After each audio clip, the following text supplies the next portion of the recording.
Hello and welcome to BYJU'S Exam Prep. Welcome to episode 97 of International Relations This Week. Under this series, every Wednesday at 8 p.m., we have been covering important geopolitical developments of the last week which have a bearing on India's national interests. These discussions are strictly from the perspective of UPSC Civil Services examination. So if you're benefiting from this initiative, do let us know by liking the video, share your comments below once the stream ends, and don't forget to subscribe to our channel. So let's start with episode 97 of IR this week. First, we shall take a look at the topics we are going to cover today. This week, we shall focus on India's neighborhood because there have been a number of important developments in our neighboring countries and also in our immediate neighborhood. We'll talk about the Indian Ocean Region Forum, which was organized by China. China has led a regional initiative focused on the Indian Ocean, which has caused a lot of concern for India. So we shall evaluate this topic in complete detail. Then we'll take a look at Sri Lanka's economic crisis, as Sri Lanka is desperately seeking assistance from the IMF, from the International Monetary Fund. So we'll talk about this issue in complete detail. Then we'll move to Afghanistan, where we will examine India's relations with the Taliban, which is currently in power in Afghanistan. Because last week, the Taliban has reached out to India seeking more investments from India. So in this context, it becomes important to examine India's investments in Afghanistan, the kind of relations we have shared with Afghanistan, with special focus on India-Taliban relations. Then we'll move to another important neighbor, which is Nepal. Because last week, Nepal was in news due to its recently held elections. Very soon, its election results are to be announced. So we shall take a look at Nepal's internal politics, how it affects India, and understand the complex relations that India shares with Nepal. Then finally, we'll move to West Asia and take a look at Iran. Because it has been reported that Iran might consider disbanding its morality police, which has been in the news over the last several weeks. I hope you know that Iran is going through a major protest, and the protesters are calling for reforms in Iran, especially to end the imposition of morality and public conduct.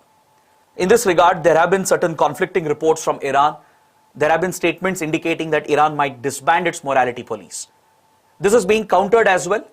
We still don't have complete clarity on this yet, but it does become important to talk about the crisis in Iran and what is the morality police all about. So these are the important topics that we have lined up for today's discussion. So in the next 50 to 55 minutes, we'll try to cover each topic in complete detail. Let's start with the first topic and take a look at what happened in the Indian Ocean. As you know, China has been trying to make its presence felt in the Indian Ocean since the last 2 decades. Especially after 2005, China has made major inroads into the Indian Ocean, and it has stepped up its political, economic, military and diplomatic influence. Now, this is of direct concern for India because traditionally, India has seen itself as the dominant power of the Indian Ocean. India has always believed that the Indian Ocean region happens to be our traditional sphere of influence. This has been the approach in our foreign policy from many decades. India has always seen itself as the dominant power of the Indian Ocean, and we see this region as a part of our traditional sphere of influence. But in the last 15 to 20 years, China has emerged as a major competition for India, thus threatening India's interests. In this regard, China has made a new move in the Indian Ocean, and it has organized a regional event or a regional summit of sorts called the Indian Ocean Region Forum. This region forum focused on the Indian Ocean and economic development of Indian Ocean. It was organized by China's development aid agency called CIDCA, or the China International Development Cooperation Agency.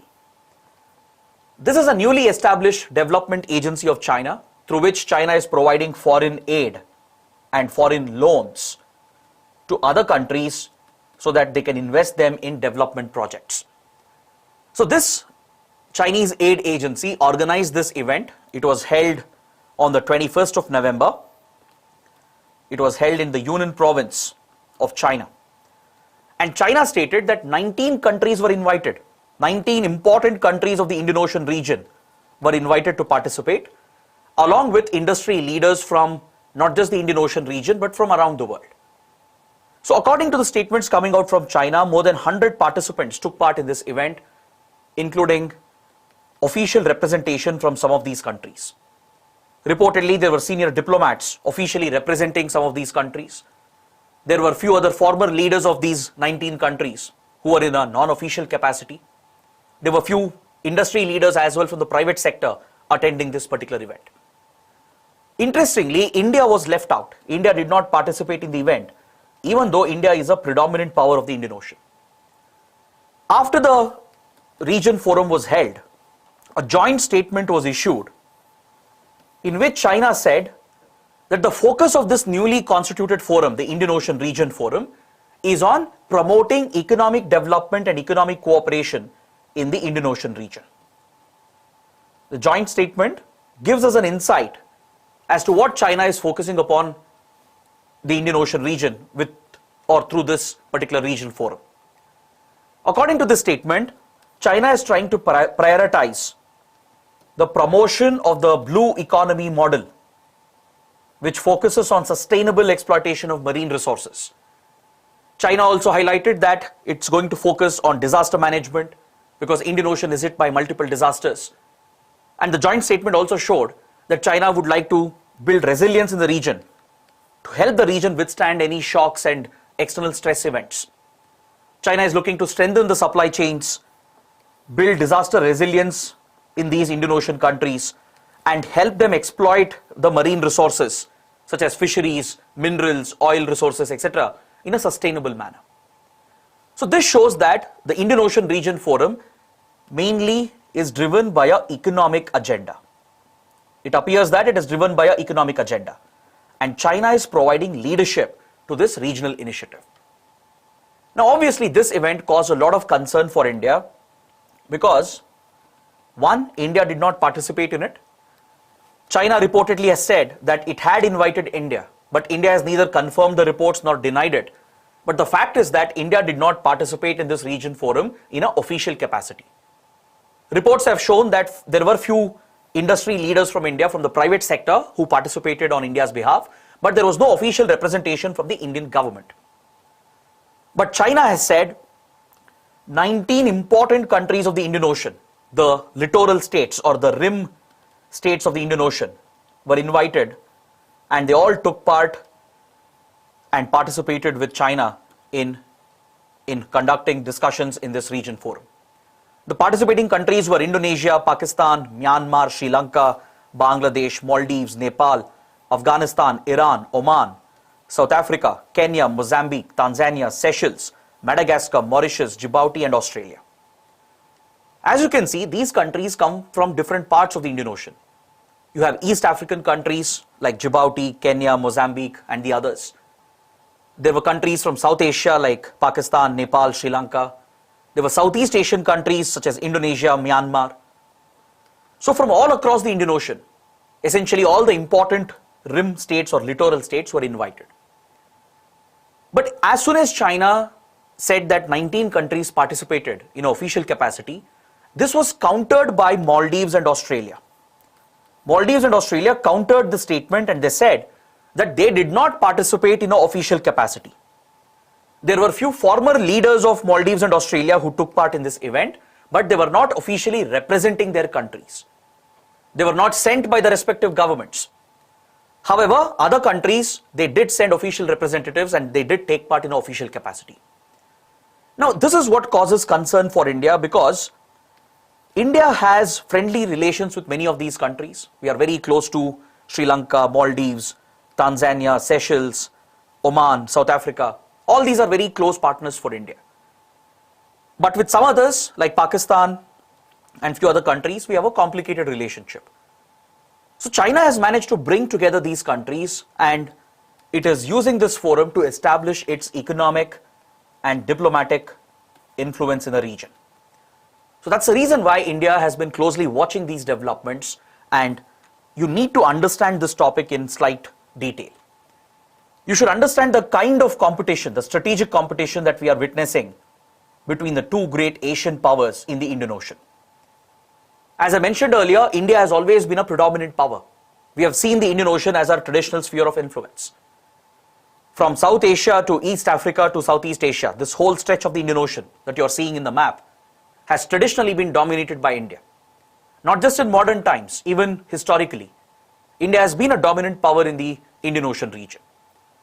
But China, which is a new entrant, has been extending its influence in the last 15-20 years, and it has been directly challenging India's influence. China has not only stepped up its political economic influence, but it has given a major military push into the region as well. It has increased its naval deployment. The PLA Navy has been frequently deploying into the region, bringing advanced naval ships, submarines, spy ships, etc. have been brought by China into the Indian Ocean. China has even docked some of these ships and submarines in friendly countries like Sri Lanka, for example. Just a few years back, the PLA Navy had docked a nuclear submarine which is armed with nuclear missiles.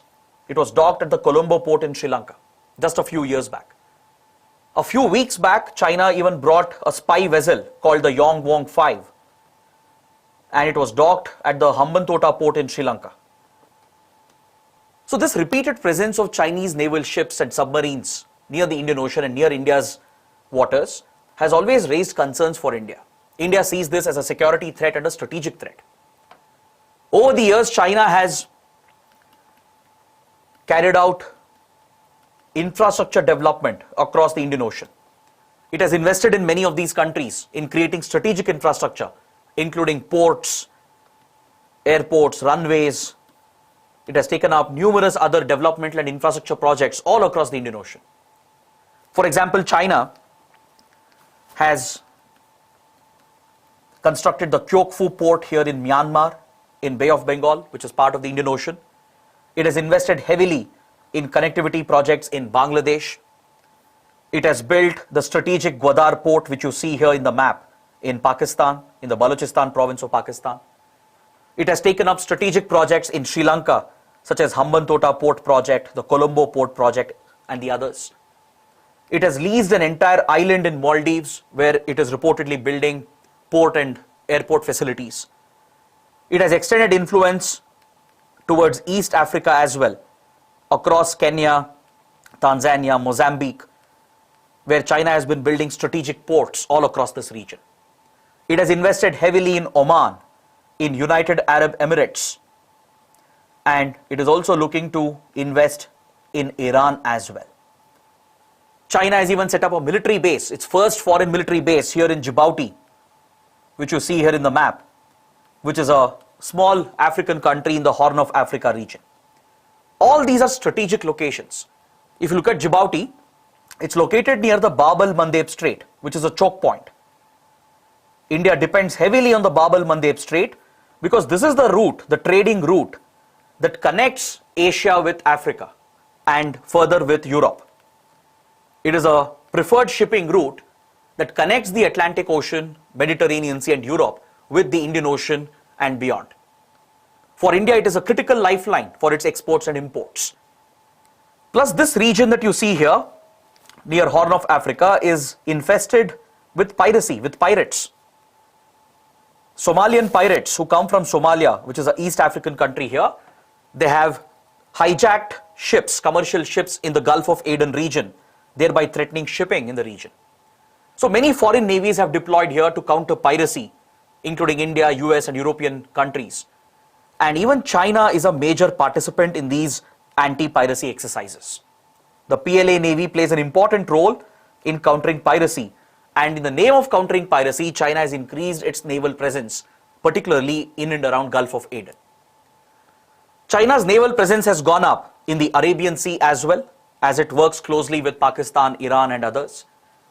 Then China has also executed two important projects which I would like to show you. One is the China-Pakistan Economic Corridor, which is an ongoing project which will link China with the Gwadar port, and the other is the China-Myanmar Economic Corridor, which will link China with the Kyokfu port here in Myanmar. These two corridors, connectivity corridors, It will help China overcome its Malacca dilemma. It will help China overcome its strategic weakness at the Malacca Strait near Singapore and Indonesia. Because the Malacca Strait is a choke point. It's a strategic choke point. It's a narrow waterway, and it's very crucial for connecting Indian Ocean with Pacific Ocean. Much of the global trade passes through the Malacca Strait. China is heavily dependent on the Malacca Strait for its exports and imports, and especially for importing oil from West Asia.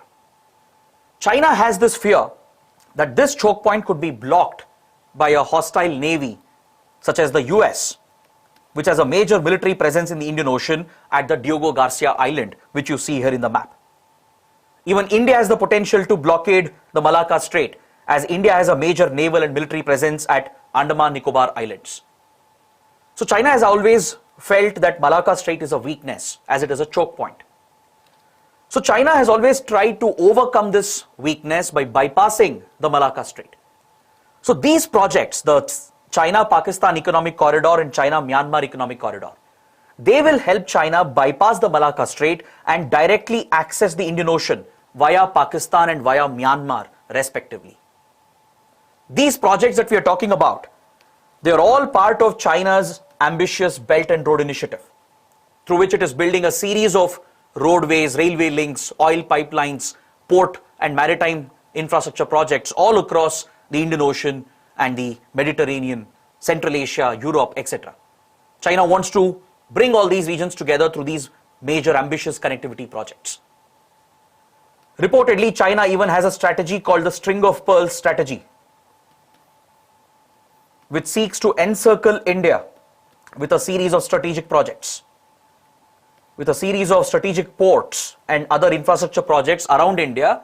Reportedly, China is seeking to encircle India and contain India in the Indian Ocean. So this is what India is concerned about. The increasing economic, political, diplomatic and military presence of China is seen as a strategic threat by India. So India has taken many steps to counter the Chinese influence and to retain India's dominant position in the Indian Ocean. So that is why this forum, the Indian Ocean Region Forum, which was organized by China, becomes important for us.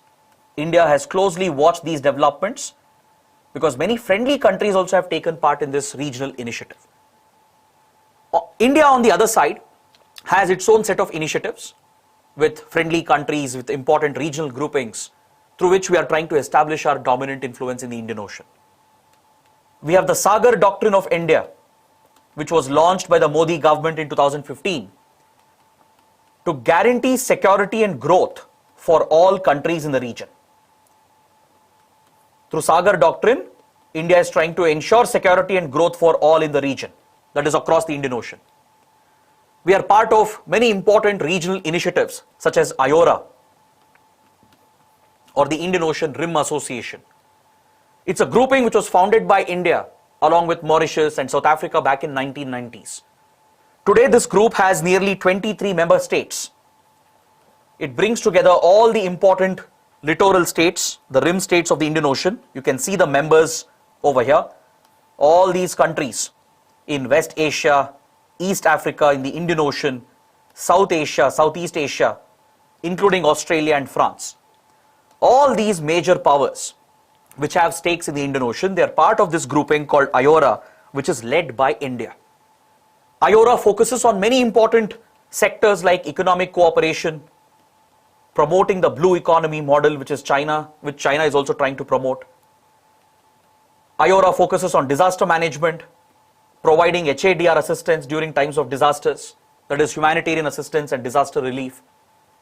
It focuses on promoting tourism, cultural relations, etc. So this is one key platform, one important regional initiative led by India that brings together all the major littoral states of the Indian Ocean. So China's Indian Ocean Region Forum effectively can become a counter to India's IORA, right? Because China is focusing on the same sectors, economic cooperation, promoting blue economy model, assisting in disasters, which is exactly the same mandate of IORA. We also have the Indian Ocean Naval Symposium, which is organized by the Indian Navy. It brings together all the important navies of the Indian Ocean to discuss key security issues, maritime security issues of the Indian Ocean. The Indian Ocean Naval Symposium has even planned a military exercise, to hold a military exercise. So this represents India's military outreach in the Indian Ocean. While IORA gives us an opportunity to promote economic and cultural ties, IONS gives us an opportunity to extend our naval presence and naval influence across the Indian Ocean. Then India has built very close bilateral relations with the major Indian Ocean countries, be it Sri Lanka, be it Maldives, Mauritius, Seychelles,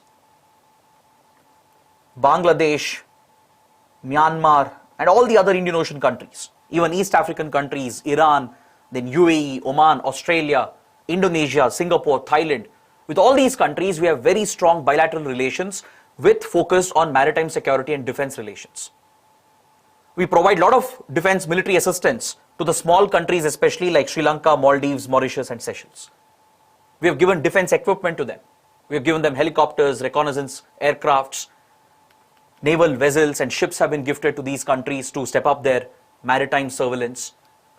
We have even built coastal surveillance radars,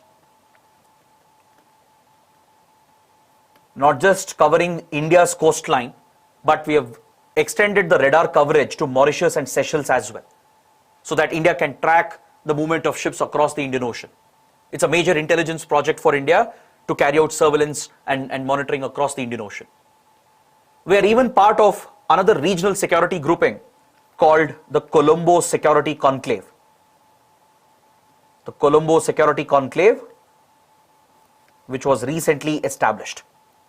This brings together India, Sri Lanka, Maldives, and Mauritius. These four countries are part of the Colombo Security Conclave to discuss the major security issues of the Indian Ocean.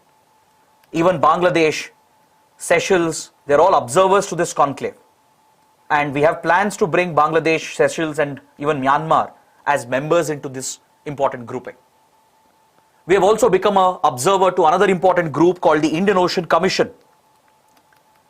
IOC, Indian Ocean Commission, is an important regional group that is focused on western part of the Indian Ocean region. It includes the small island countries over here, the small island nations near East Africa like Mauritius, Madagascar, then Comoros, then La Réunion, which is a French territory.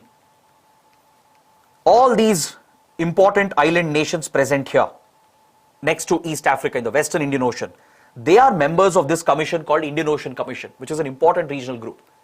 Recently, India has become an observer to this Indian Ocean Commission.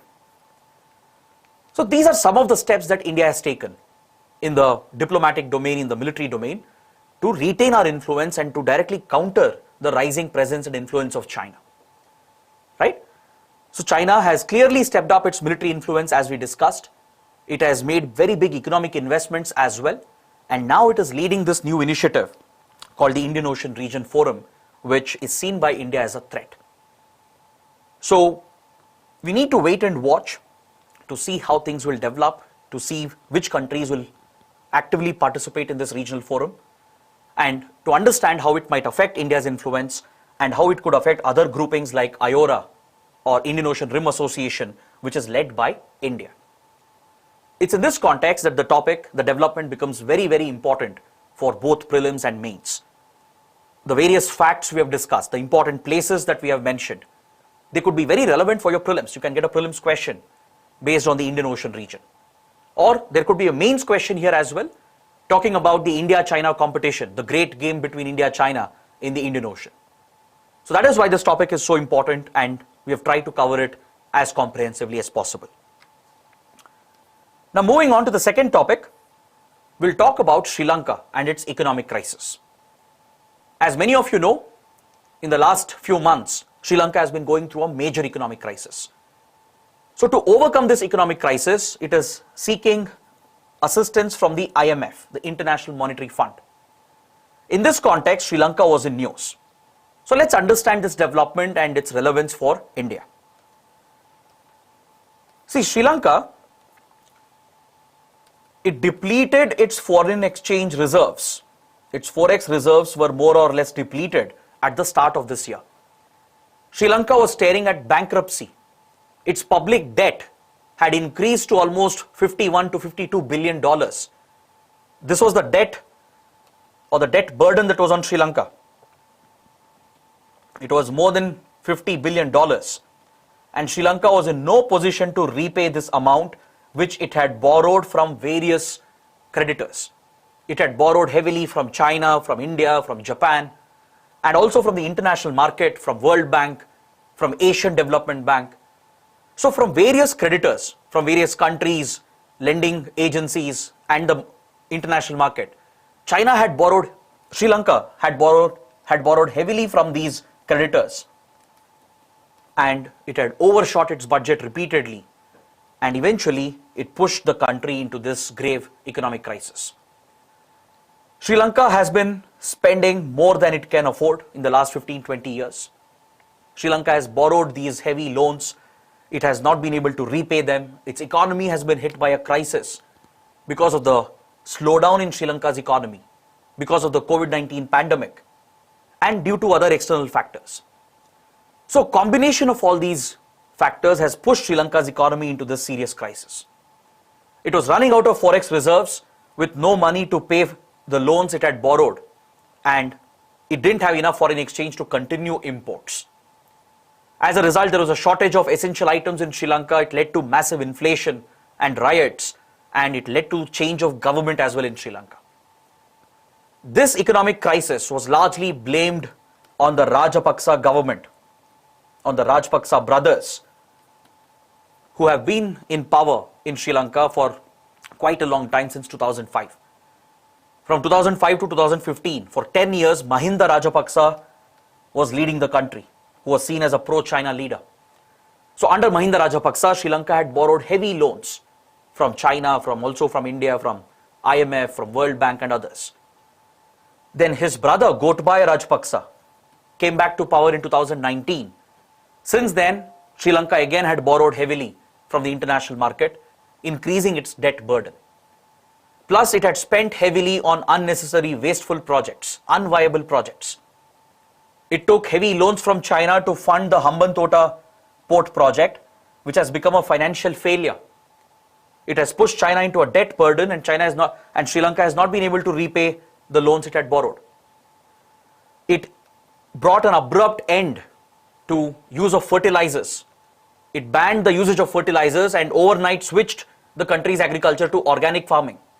This was done without any scientific basis, and this directly affected Sri Lanka's agricultural exports. In general, Sri Lanka's economy started slowing down, especially after the pandemic started, because Sri Lanka relies heavily on tourism. The tourist flow dried up as the pandemic started and hit Sri Lanka's source of revenue. Before the pandemic, there was a major terror attack in Sri Lanka called the Easter Sunday bombings, which also created a fear factor and prevented tourists from coming to Sri Lanka. Then upon this, we had the Russia-Ukraine war, which increased commodity prices, and Sri Lanka was not able to pay for the higher prices of these essential commodities. So all these factors combined, the mismanagement of the economy, excessive borrowing, wasteful expenditure, and these external factors, they combined together pushed Sri Lanka's economy into this serious crisis. Since then, Sri Lanka has taken a lot of help from India. India has stepped in as a close neighbor and a close friend, and has provided nearly $4 billion in assistance. India has provided line of credit, which is a concessional loan. We have provided aid as well to help Sri Lanka purchase essential items like fuel, medicines, food items, etc. We have provided for a currency swap arrangement. RBI of India, through the SARC framework, has provided a currency swap arrangement to help Sri Lanka overcome this economic crisis. We have even deferred some of the loan repayments that Sri Lanka owed to India. We have basically tried restructuring the loans so that Sri Lanka is not under the burden of repaying that loan to India. So in the last few months, India has given tremendous assistance worth close to $4 billion, $3.5 to $4 billion. But this is not enough. Sri Lanka's crisis is so serious that India alone cannot help Sri Lanka to overcome the crisis. It will need help from the other important countries like China, as Sri Lanka owes a lot of money to China. it needs help from IMF. IMF, which is a important global financial institution, it bails out these countries which are in crisis. Whenever a country faces such a crisis, if it faces a foreign exchange crisis, if it's facing a balance of payments crisis or BOP crisis, in such instances, it's IMF which usually helps out these countries by giving them additional loans and restructuring the previous loans. So right now, Sri Lanka is desperately seeking this IMF support, and IMF is looking to provide a financial support of $2.9 billion. But for Sri Lanka to be eligible for this economic package, first it has to obtain guarantees, assurances from all the other creditors, from all those from whom Sri Lanka has borrowed. They should guarantee that they will restructure the existing loans. That is India, China, Japan, then the Asian Development Bank, World Bank, and other private lenders from whom Sri Lanka has borrowed. They should all provide a guarantee. They should all provide an assurance that they are going to restructure Sri Lanka's loan and shift the debt burden to the future. If this guarantee is given by the creditors, then IMF will approve this package, which will be very, very helpful to the Sri Lankan economy. But currently, this is dependent on the other countries, other institutions which have lent loans to Sri Lanka. Understood? So this is a provisional support that IMF has announced. In September, IMF announced that we are ready to provide this package of $2.9 billion. But first, Sri Lanka has to get assurances from all the other creditors. So this brings focus on China, because China has provided a lot of loans to Sri Lanka, and we have to see whether China is willing to restructure the loans. Whether China is ready to give that assurance, give that guarantee to restructure the loan so that Sri Lanka becomes eligible for this IMF package. Now, just to give you a better insight, I would like to show you this infographic. This gives you an idea about Sri Lanka's foreign debt. Its foreign debt has increased exponentially in the last 15 to 18 years, touching almost $55 to $56 billion at one point. As per latest data, its debt burden is around $51 billion. That's a massive debt burden. It has borrowed heavily, not just from China, Japan, India, but also from World Bank, from the international market, including from private firms, and Asian Development Bank. All these loans were taken, especially during the Rajapaksa governments, and the money was used on wasteful, unnecessary projects, which has pushed Sri Lanka into this crisis. So now Sri Lanka desperately wants to get out of it. Even though India has given massive assistance, it is still not enough. So Sri Lanka struck this agreement with IMF in September. Just a few months back, in September, IMF gave a preliminary approval. A preliminary proposal was approved to provide this package of $2.9 billion, which can help Sri Lanka. So Sri Lanka is looking to come out of this crisis by taking the help of IMF. It will improve Sri Lanka's credit rating. It will improve its image as well. Plus, it will help in attracting fresh investments from the international market and from other lending sources. Otherwise, nobody will be willing to lend money to Sri Lanka anymore. If IMF approves this package, it will restore faith on the Sri Lankan economy, and it will help other countries or other institutions and the global markets, the international markets, to start bringing investments back into Sri Lanka and provide fresh loans, so Sri Lanka can overcome this crisis for the time being. But to get there, to get the confidence of the markets, it needs this package from IMF. But the problem here is whether China will agree to restructure the loans. And second, what is the impact of borrowing such loans from IMF? These are the two concerns. Because IMF is not doing charity here. The IMF places conditions on any such economic assistance. These conditions placed by IMF could often compromise the economic sovereignty of a nation. We ourselves have been a victim of this. India has suffered from these consequences Because in 1991, India also went through a BOP crisis, a balance of payments crisis. We sought help from IMF, took assistance from IMF, but it was conditional assistance. Because the IMF, which is dominated by Western countries like US and European countries, they will leverage this opportunity to push the smaller countries to introduce reforms, to open up their markets, to devalue their currency. So this compromises the economic sovereignty of the smaller nations. Right? India was forced to devalue the currency. India was pushed to introduce economic reforms, open up the markets, which creates opportunities for American and European companies. This has always been a criticism against the IMF. That IMF, which is dominated by the Western countries, uses crisis in other countries as an opportunity to push reforms and create opportunities for Western companies. So this is one concern for Sri Lanka. The other problem is, will China agree to restructure this pending loan? That is a big question here, because otherwise IMF will not approve this package. The board of directors of IMF, if they have to approve this financial assistance of $2.9 billion, then all the creditors, they have to assure that they will restructure the loan. India has already taken steps with regard to this. India has not only given assistance amounting to $4 billion, we have even deferred some of the loan repayments. We have assured further discussions as well to restructure the pending loans. But the question is, will China provide these guarantees? This is crucial because Sri Lanka currently owes around $7.4 billion to China, which is around 20% of Sri Lanka's total debt, around 19.6%. This also gives us an idea about how China will react when small countries get pushed into a debt burden. Because China is often accused of practicing an aggressive form of diplomacy called debt trap diplomacy. It refers to a Chinese practice where China provides these heavy loans to small nations.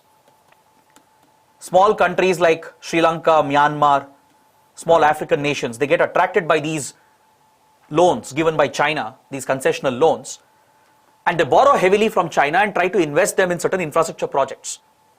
Many times these projects fail, they are not economically viable. So as a result, these small countries, they won't be able to repay the loan as the project fails economically, and this pushes these countries into a debt trap or a debt burden. Then China moves in, uses this as a leverage, and pushes these countries to hand over these strategic projects for a long-term lease to Chinese companies. Take, for example, the Hambantota port project of Sri Lanka. China funded the strategic Hambantota port in South Sri Lanka, but the project failed economically. It did not bring revenue to Sri Lanka. Sri Lanka couldn't repay the loans, and it was forced to give this project to a Chinese firm for a 99-year lease period. So for almost 1 century, a Chinese company, which is very close to Chinese armed forces, the PLA and the PLA Navy, will be controlling the Hambantota port, which is a strategic port. So this diplomacy of China is referred to as debt trap diplomacy. Many other small countries in Africa and Asia are also facing similar debt burden from China. So whether China will restructure the loan and help Sri Lanka will help others, will help India, US and others understand whether China is willing to change its approach, or will it leverage these opportunities to trap these countries into a debt burden. Until now, China has not given much assistance to Sri Lanka after the crisis started. While India has given $4 billion worth of assistance, China has never committed to restructure the loans. So this will help us understand China's behavior with the small countries. It will help us understand whether the theory of debt trap diplomacy is true or not. If China is a true friend of Sri Lanka, it will agree to restructure the loan. But if it doesn't, it will indicate China's true intentions, which could be to gain strategic advantages in these countries by pushing these small countries into a debt burden. So that is why this development is very important. Now moving on to the third topic, we shall take a look at Afghanistan. Afghanistan has been a top focus country for India for many years, primarily because of the threats that emanate from Afghanistan, which is terrorism that is linked with Pakistan. So the Taliban, which is currently in power, it has reached out to India and has called upon India to make investments, especially in urban infrastructure and in developmental projects. Last week, Taliban representatives, they met the Indian diplomats in Kabul at the Indian embassy, and they have requested India to continue its investments, to bring fresh capital and take up developmental projects and infrastructure projects, especially for developing the city of Kabul. Taliban has brought out a grand, ambitious plan to rebuild the city of Kabul and create modern infrastructure, and Taliban has invited India to be a big investor in these projects. Now, why is this important? This is important because, one, we have had a complicated relationship with the Taliban. That is something we need to understand. Second, India has been a major investor in Afghanistan, and we have invested $3 billion in the last 20 years. Between 2001 to 2021, India has brought $3 billion in investment to Afghanistan, and we have executed more than 400 projects. So understanding these two topics is very, very important. The Taliban, as you know, is a radical political organization engaging in insurgency and terrorism. When it came to power for the first time in 1996, when it captured power during the Afghan Civil War in 1990s and formed the then government of Afghanistan, the Taliban was very, very hostile to India. The Taliban threw out India from Afghanistan back in 1996. It shut the Indian embassy, threw out Indian diplomats. India cut off all relations with the Taliban government because we saw Taliban as a terrorist organization. The Taliban was an outcome of the Afghan Mujahideen, which had been created by Pakistan's ISI with the help of US, Saudi Arabia and other countries as part of their Cold War rivalry with the Soviet Union. Just to give you the context here, in 1979, the Soviet Union had invaded and occupied Afghanistan to cut American influence. The Americans saw this as an opportunity and launched a covert war in Afghanistan from 1979-1980.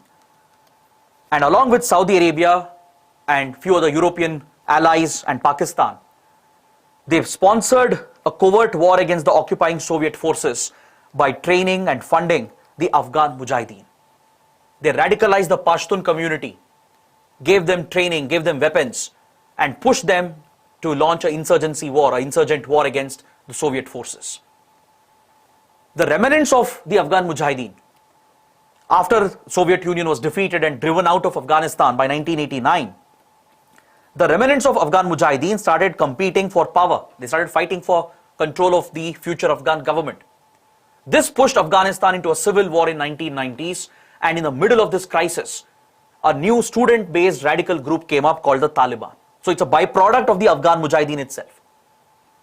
So Afghan Mujahideen and its byproduct, the Taliban, have always been very, very close to Pakistan's ISI. India has always been concerned about this. So when this group captured power in 1996 and formed the Afghan government and turned Afghanistan into an Islamic emirate, India was very deeply concerned because we knew that Pakistan will leverage this opportunity. And that's exactly what happened.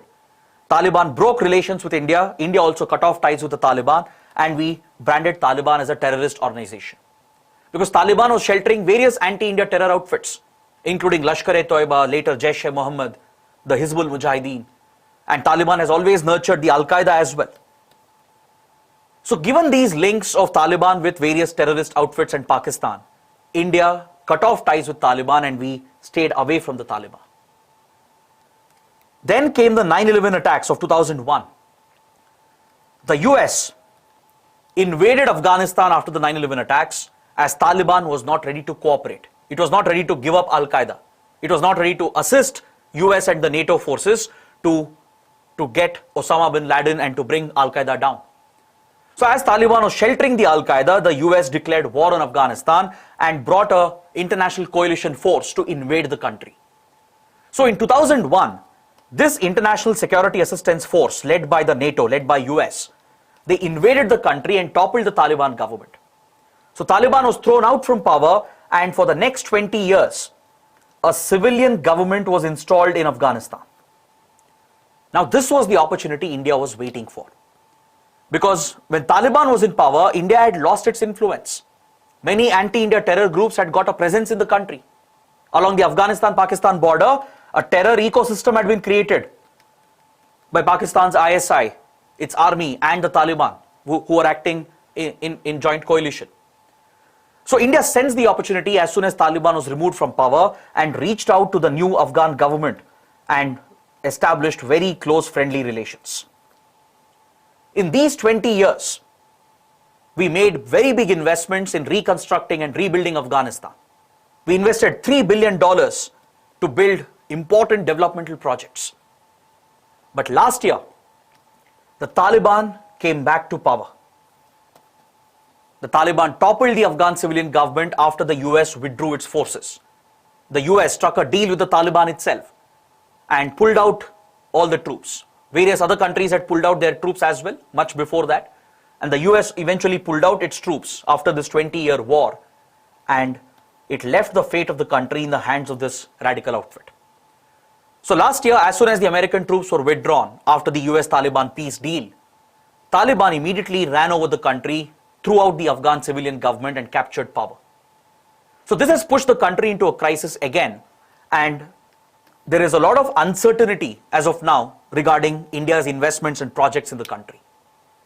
We have taken up so many important projects. We'll discuss some of them. All these projects are under threat. We don't know what is the future of these projects as the Taliban has taken over. Initially, India was hesitant to talk to the Taliban. But as this became a reality, as Taliban formed this interim government, India had no other choice because every other major power were striking their deals with Taliban. They were already talking to the Taliban. Be it Russia, be it China, be it Iran, all the major powers were talking to the Taliban to protect their interests. So as soon as Taliban came to power last year, India also reached out to the Taliban for the first time. It was an official outreach by India, and India started interacting with Taliban since the last year. India met with Taliban representatives at Qatar, where Taliban has a political office. We reopened our embassy in the last few months. Indian diplomats have been sent back to the country because last year we shut down the embassy, pulled out all the diplomats after Taliban captured the country. So now India is slowly reaching out to the Taliban. We have sent humanitarian assistance, provided food supplies because the country was in a crisis. To help out the people of Afghanistan who are friendly towards India, India sent large batches of humanitarian aid. Now Taliban understands the role of India. This time the Taliban is slightly different. It wants global recognition. It wants other countries to give recognition to its government, and it's desperately seeking India's help. So India has been opening up to the Taliban in the last few months, and the Taliban is also reaching out to India, asking for more investments from India. This map here gives you a great idea about what kind of projects India has taken up and executed in the country between 2001 to 2021. As I mentioned, we have invested $3 billion, taken up more than 400 important projects. Some of them include the Afghan Parliament in Kabul. India built the Afghan Parliament. We executed an important road project, the Zaranj-Dilaram Highway that you see here in the map, that will connect the Afghanistan Ring Road, which links major cities like Herat, Kandahar and Kabul. So this road, Zaranj-Dilaram Highway, connects this important ring road with the Iranian border. So from here, India had an ambition to link this with the Chabahar port, the strategic Chabahar port, which India has built with Iran. Our ambition was to open a new route to Afghanistan via Iran, via the Chabahar port. We had even signed a trilateral agreement to promote trade between India, Iran and Afghanistan.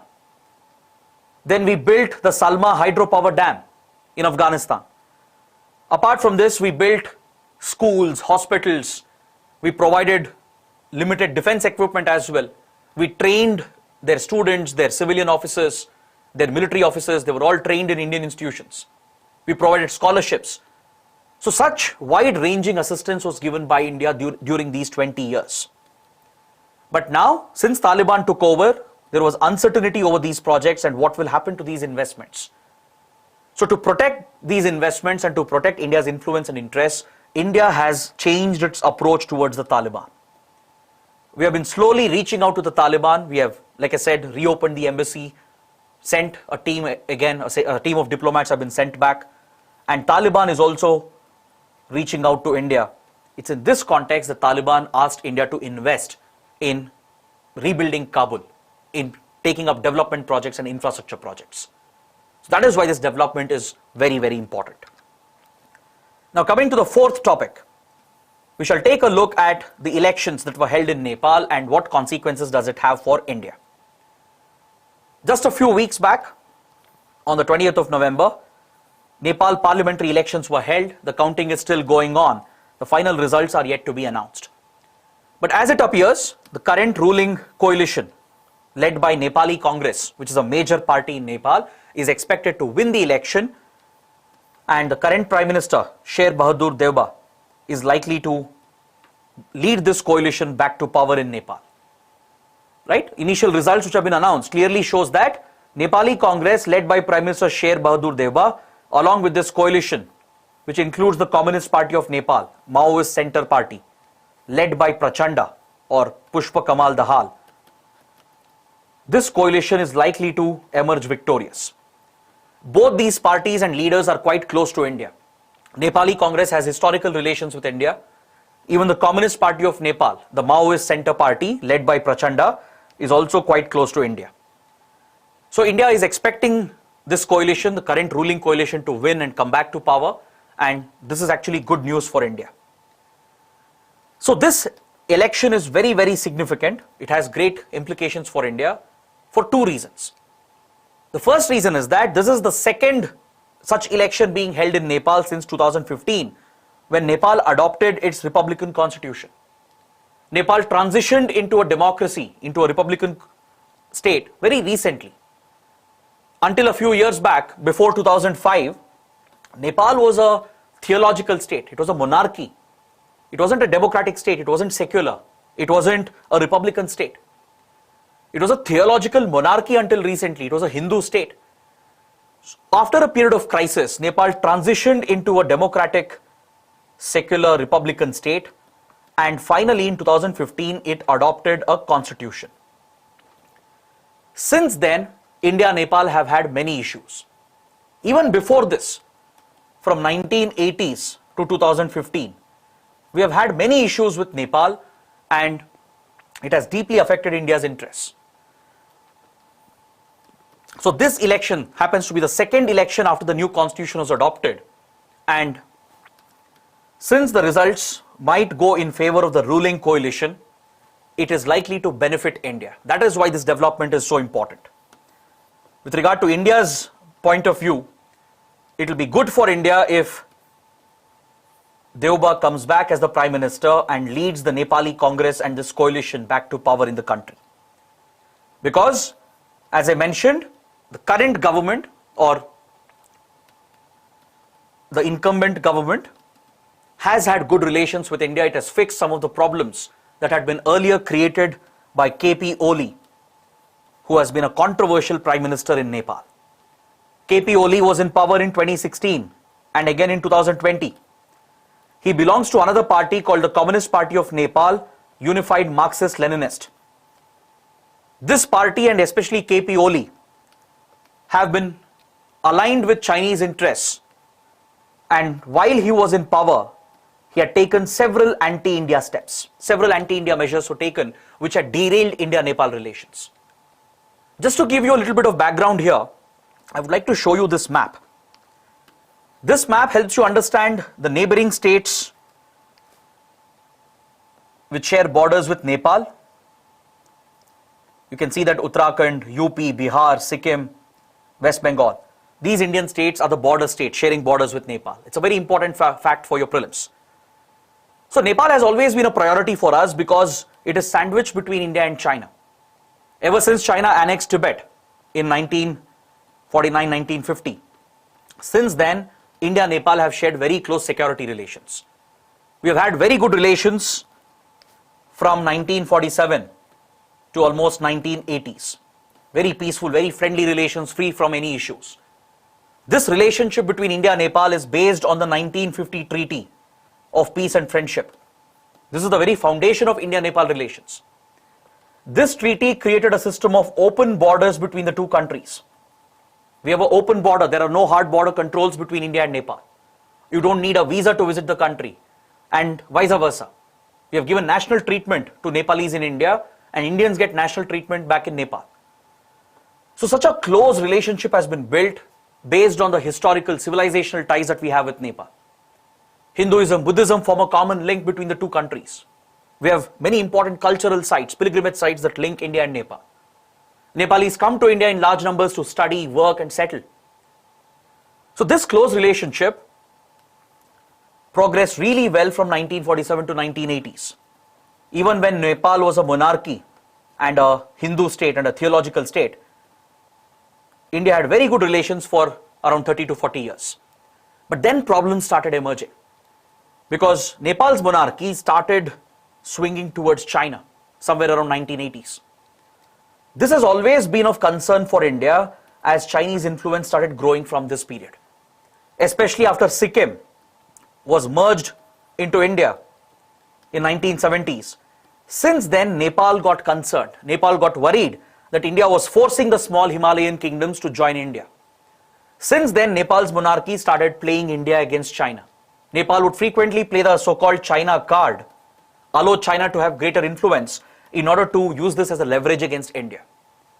Since then, our relations have been disturbed. Then in 1990s, Nepal went through a civil war. Left-wing extremists, that is Maoists, inspired by Maoist ideology, they pushed the country into a civil war, created a major crisis in the country, and India played a big role in ending this civil war. India mediated between the Nepali government and the Maoists and worked out a settlement called the 12-point peace agreement in 2005. This agreement mediated by India is what brought the civil war to an end. From here, Nepal transitioned into a democracy, into a secular state, and it decided to frame a new constitution in the year 2008. Since then, constitution making process went on until 2015. From 2008 to 2015, Nepal struggled to put in place a constitution because of its internal divides. In Nepal, you have a community called the Madhesis, the Madhes community, who are from the Terai region, the Terai belt of southern Nepal, and they share very close links with families in UP and Bihar. They have familial relations. So India has always supported the Madhesis. We have supported their rights, but the dominant community in Nepal, the Pahadis, have apparently oppressed the Madhesis, and there is always a divide between the Pahadis, who have been the elite, the political elite, and the Madhesi community from the Terai region. Madhesis have demanded equal rights. They wanted more representation, but Pahadis have often denied this to Madhesis. So India tried supporting the Madhesis and the Madhes parties, but this angered the Pahadis, and it led to accusations that India was meddling in Nepal's internal issues. So the constitution making process dragged mainly because of this reason. Because Madhesis were demanding greater representation in the parliament. They wanted more states to be created in southern Nepal, in the Terai region.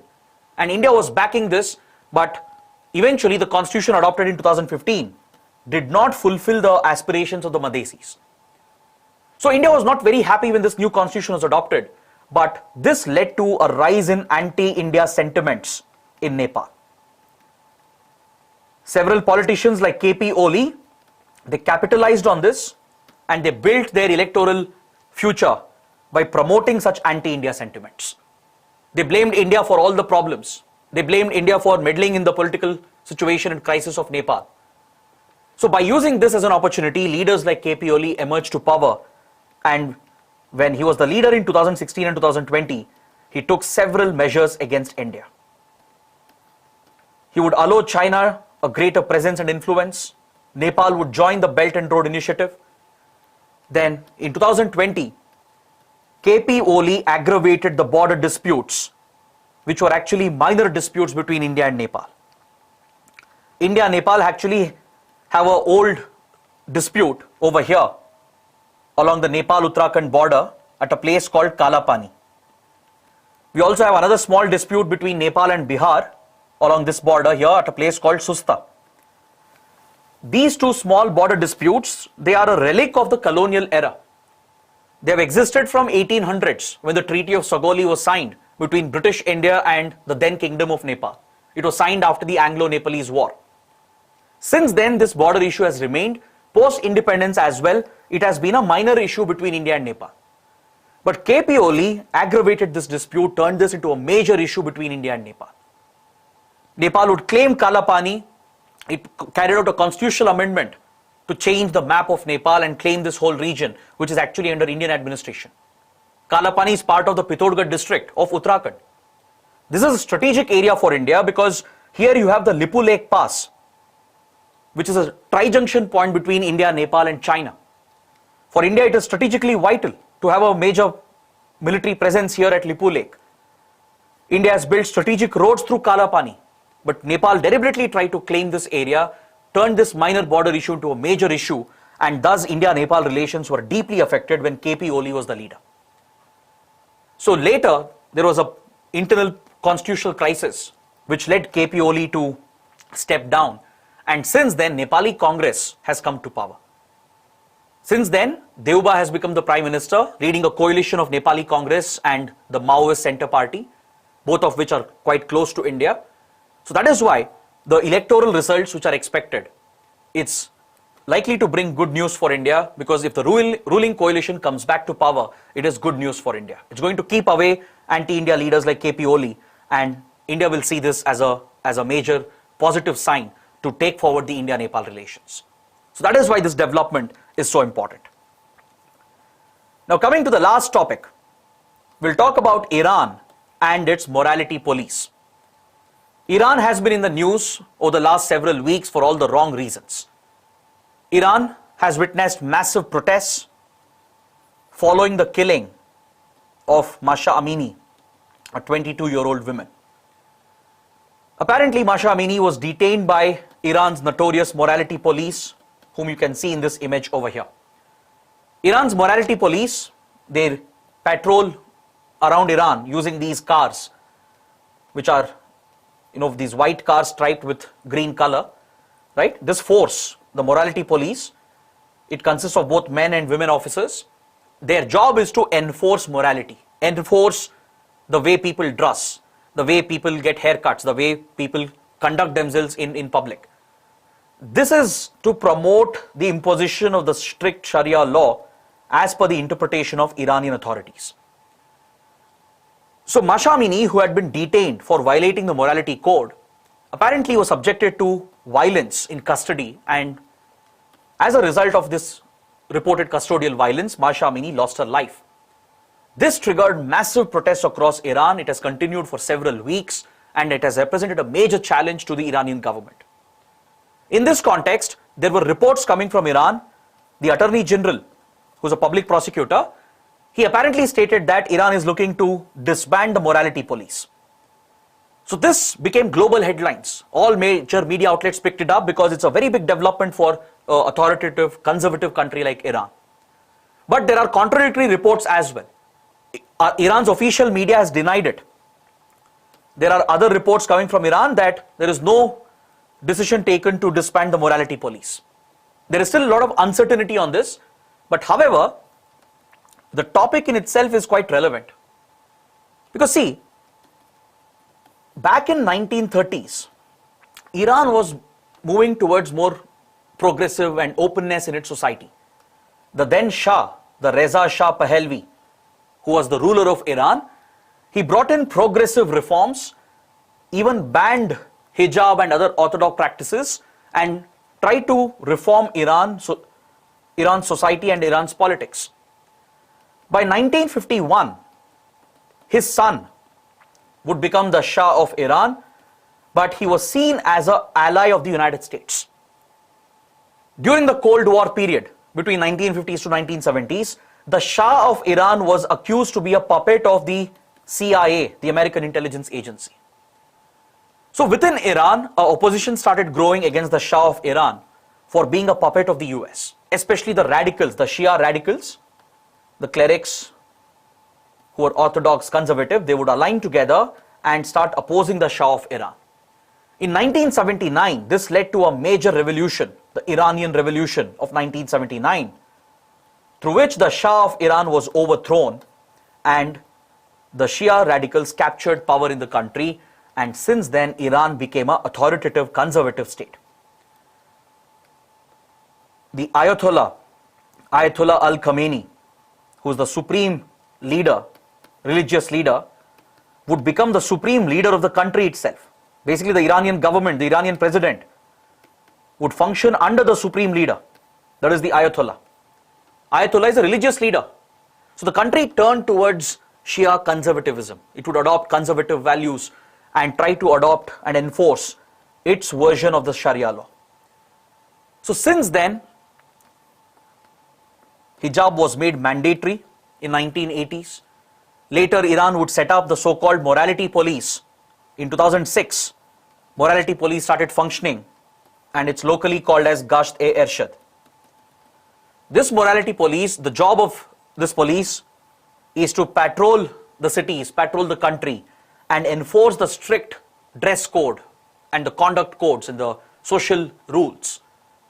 Enforce how women should dress, men how should they get a haircut done, how they should behave in public. So such morality is enforced through the morality police in Iran. This has apparently led to large-scale human rights violations. Because the morality police, they can enforce fines, they can penalize the violators, they can detain them, they can send them to re-education camps. And apparently in these re-education camps, there is custodial violence committed against them. Apparently the violators are tortured, beaten, sometimes they are even pushed to death. So according to reports, this is what happened with Masha Amini, the 22-year-old woman who was recently detained by the morality police, who eventually died in custody. Her death triggered a wave of massive protests in Iran against Iran's authoritarian rule, against the conservative rule, against the enforcement, imposition of these orthodox laws. These protests have continued for several weeks. Iran has retaliated with force. Many protesters have been killed as well. Iran says these protests are engineered by US, Israel, which are the rivals of Iran. But other countries, they're arguing that Iran is violating human rights, it's an authoritarian state. So under this pressure, reportedly, Iran's public prosecutor has stated that Iran might disband the morality police. But there's still no clarity on these reports because there have been counter reports as well. Iran's official media has denied disbanding the morality police, right? So we still need clarity on this, but however, the topic in itself is very important because Iran is a key partner for India. Our ties with Iran has been complicated, but still Iran is critical to connect with Afghanistan and Central Asia. We have major investments in Iran. Iran can be a great source of oil and gas. But our ties with Iran has been affected because of its nuclear weapons program and the sanctions that US has imposed on Iran. India has abided by the American sanctions, cut off trading relations with Iran. We have zeroed out oil imports with Iran. So our ties have been affected, and these internal developments in Iran is definitely of consequence for India. It does define the future of India-Iran relations as well. So this is what makes the topic very relevant, even though it's an internal issue of Iran. So this essentially brings my discussion to an end. We had 5 big topics today, and we have tried doing justice to all of them by covering it in as much detail as possible. So I hope it's been a fruitful session. Do let me know how you like the class by liking the video, share your comments, and don't forget to subscribe to our channel. So that is it from my side. Thanks for watching. Have a good night.